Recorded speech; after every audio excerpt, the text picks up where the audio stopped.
Nested if statements ये decision control structure का last topic है। नेस्टेड इफ का मतलब है कि एक इफ स्टेटमेंट के अंदर एक और इफ स्टेटमेंट।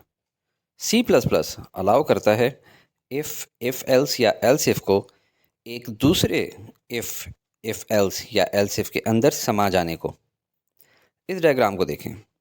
शुरू में एक इफ कंडीशन है जो अगर ट्रू हो तो एक और इफ कंडीशन में जाएंगे, और अगर फॉल्स हो तो एक और इफ कंडीशन में जाएंगे, और आगे से उनके ट्रू या फॉल्स होने की सूरत में कोई एक स्टेटमेंट रन होगी।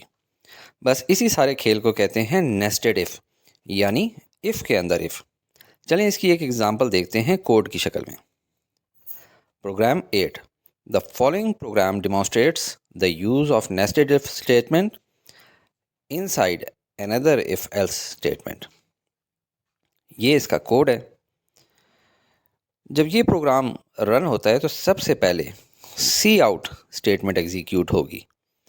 आउटपुट स्क्रीन पे लिखा आएगा न्यू लाइन में एंटर द मार्क्स। अब सी इन स्टेटमेंट एग्जीक्यूट होती है, जिसके नतीजे में स्कैनिंग शुरू हो जाती है कि भाई अब हम कुछ एंटर करेंगे। हम एंटर कर देते हैं मार्क्स 24, और ये जाके स्टोर हो जाएगा इस वेरिएबल मार्क्स में। अब पहला इफ स्टेटमेंट का जो ग्रुप है ये चेक करता है मार्क्स बिटवीन 0 एंड 100।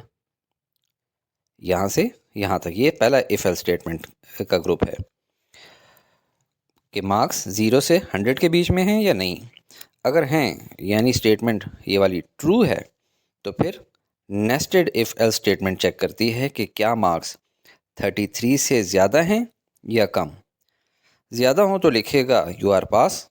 हमारे केस में 24 मार्क्स हैं जो कि लेस देन 33 हैं, यानी ये वाली इफ एल्स स्टेटमेंट फॉल्स है, तो ये जाएगा एल्स पे और उसके सी आउट की वजह से लिखेगा you are fail.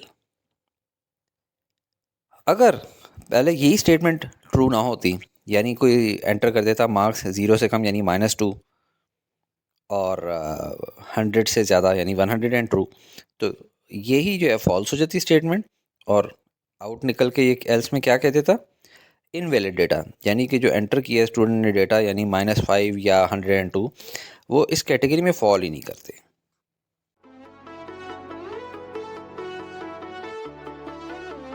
Study with me, a learning experience.